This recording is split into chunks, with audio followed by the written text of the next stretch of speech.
Hi guys, what's up? Dax here, and today we're here with another race preview for the MotoGP, the Red Bull Indianapolis Grand Prix, obviously taking place in Indianapolis this year, and it's looking like it's going to be a great weekend's worth of racing. Now, if we go and look at the Drivers' Championship at the moment, Marc Marquez is leading the championship on 163 points, Dani Pedrosa is in second with 143, Lorenzo is in third with 137, Rossi is in fourth with 117, and Cal Crutchlow is in 5th with 116. So the championship in such a good position, it makes this Indianapolis Grand Prix very, very important for Jorge Lorenzo and Dani Pedrosa, because they need to beat Marc Marquez, otherwise they might fall outside that reach of a race win, which if they do so might be very important, because Marc Marquez could tumble in a race and they could still be behind him in the championship. So it's very vital for Pedrosa and also Lorenzo to get big points here. But who knows, somebody could throw a spanner in the works and we could see someone completely different up here in this race. We've seen Stefan Bradl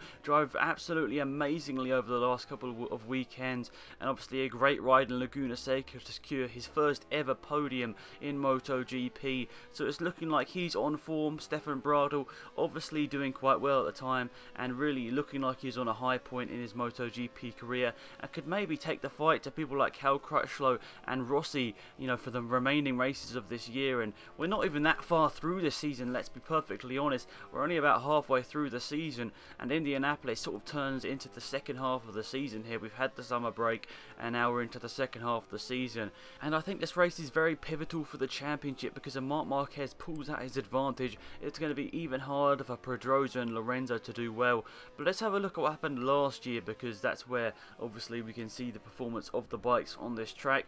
Last year Dani Pedrosa won this race quite convincingly from Jorge Lorenzo with a 10.8 second gap, and Lorenzo had a good nearly 8-second gap back to Dovizioso in third. Casey Stoner was fourth, Bautista fifth, Stefan Bradl in sixth. So Bradl last year ending up sixth, and I think this year he probably should do a little bit better. I hope he does. He's been on really good form in the last couple of races, and who knows, he might be able to get up there in the top three once again.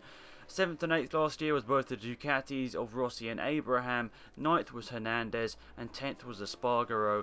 And looking like it's going to be a pretty interesting race here. I think it's a quite technical track, quite a lot of twisty and tight corners where you're going to need great handling. But you also have to remember this track has two pretty long straights. Obviously the home straight where obviously big races like IndyCar and NASCAR happen, so obviously it's one of those high speed American tracks. But also it's got the sort of quite long mid straight that we're coming to here on the gameplay, and this is quite a long straight. You're going to get up some quite high speeds here, and I think the Honda is going to have a good chance of scoring some solid points here, just because it has got these long straights where they can overtake. But I think personally it might be one of those tracks where we see the sort of prototype bikes quite far ahead of the CRTs, but then who knows, I'm not very good with my MotoGP facts. As you know, my first year of MotoGP, so I've got to try and get as much of the information off Wikipedia as possible.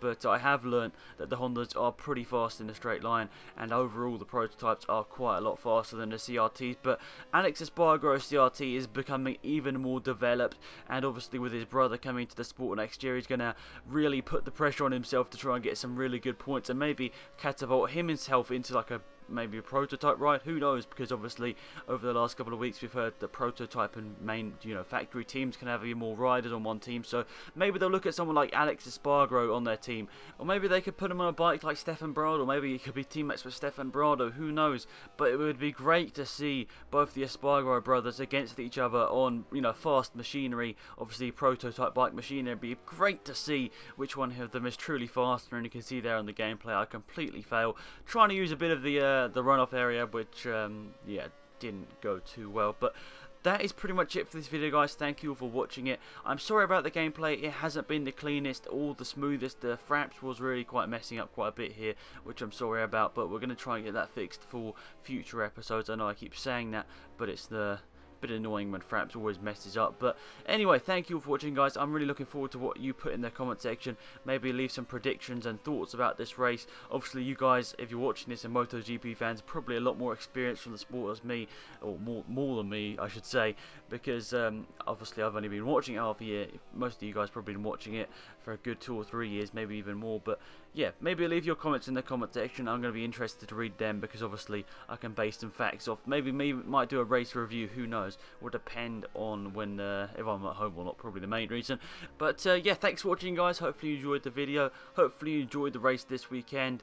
And yeah, so thank you all for watching. It's been Alex and I'm out of here.